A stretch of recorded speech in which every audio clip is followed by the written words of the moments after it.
Hello, I'm Dr. Deepak Rao, consultant laparoscopic surgeon at the Motherhood Group of Hospitals at Bangalore. Today's topic of discussion is a thickened endometrium. What is a thickened endometrium? The endometrium is the lining of the uterus.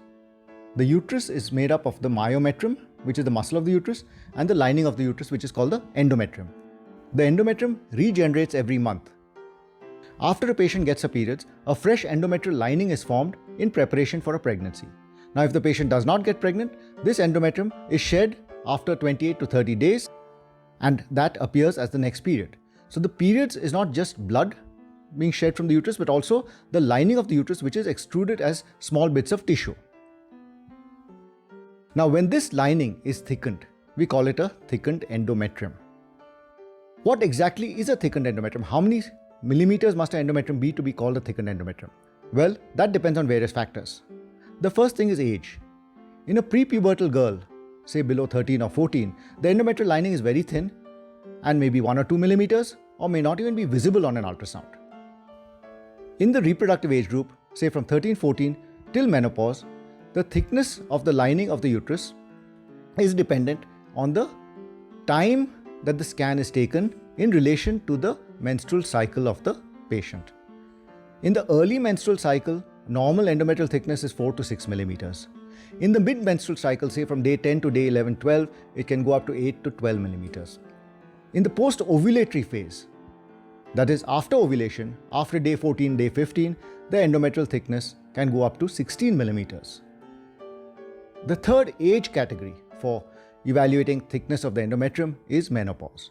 Once a patient has reached menopause and her periods have stopped permanently, her endometrial lining should never be more than 5 millimeters. Anything more than 5 millimeters is abnormal. So how is a thickened endometrium diagnosed?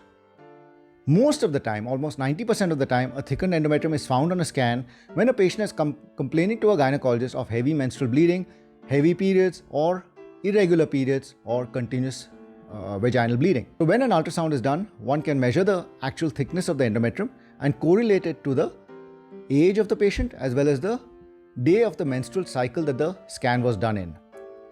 If it is found thicker than it should be, then it should be investigated further. Now, let us look at what an ultrasound picture of a uterus and its endometrium actually looks like.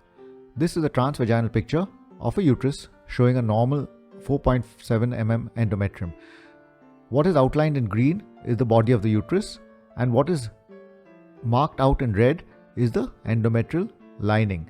This shows about 4.74 millimeters, which is normal for early menstrual phase of a patient.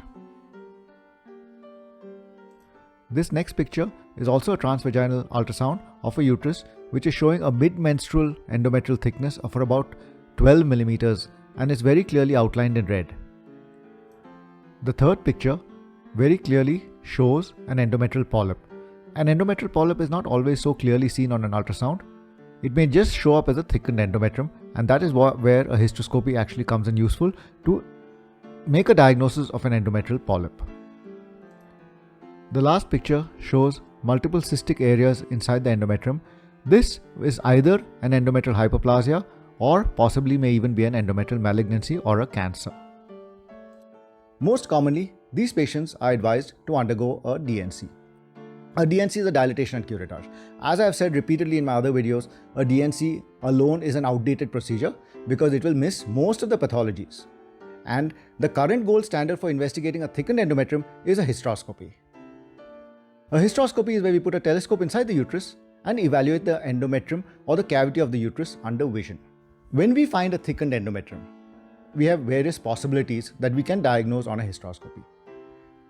About a third of them are actually just a thickened endometrium, and it can be what is called an endometrial hyperplasia or an excessive growth of the lining of the uterus. In this case, we go ahead and perform a conventional DNC, we scrape out the lining and we send it for a biopsy. In about another third of the patients, we find what is called an endometrial polyp.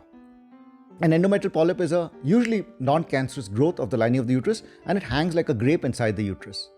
Often these small endometrial polyps are not picked up on an ultrasound, and that is why a hysteroscopy is mandatory.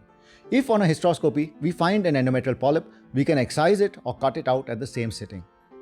Now let us see what all this looks like at the time of a hysteroscopy.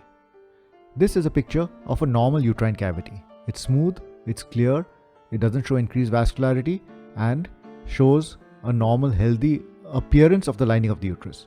This is a small polyp from the right side of the uterus. This is a large polyp arising from the fundus or the top of the uterus. This is endometrial hyperplasia or endometrial malignancy. We will know the final diagnosis only after we have done a biopsy and we get the biopsy report. The third finding, which is not often but very important, is cancer of the uterus or endometrial malignancies.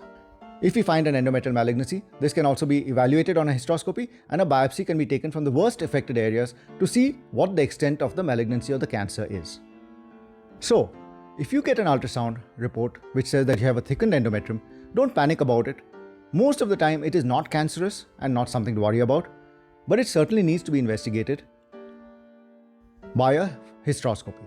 A hysteroscopy is a painless surgery. There is no cutting, there is no stitching involved. It's a daycare procedure and fairly minor. A category of patients very important to discuss is the postmenopausal group of patients. If a patient has permanently finished her periods after the age of 50, 52, 54, whatever it is, and has not had her menses for over a year, she is classified as a postmenopausal woman. In a postmenopausal woman, any endometrium that is above 5 millimeters with bleeding or above 7 to 8 millimeters without bleeding is abnormal, could harbor a malignancy or a cancer, and needs to be investigated. Thank you.